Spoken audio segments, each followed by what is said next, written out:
Hello good morning everyone. आज चाहिँ मैले चाहिँ नि आफ्नै घरको केरा बारीको केरा काटेको छु हो, रङ्गिली बजार लानुको लागि। हेर्नुहोस् है गाइस, म तपाईँहरूलाई देखाउने छु ल अर्ग्यानिक केरा।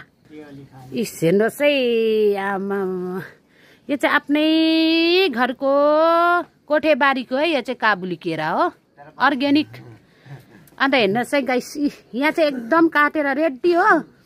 अब पकाएर बेच्यो भने अब टाइम लाग्छ। अनि म चाहिँ काँचै आज चाहिँ रङ्गली हाट लाँदैछु हो। हेर्नुहोस् है गाइस, अन्त यता हाम्रो एकजना पाहुना पनि छ है गाइस।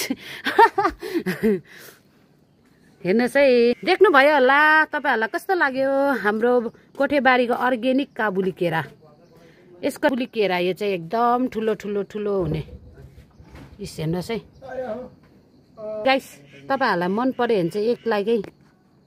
हुन्छ, राखेँ ल।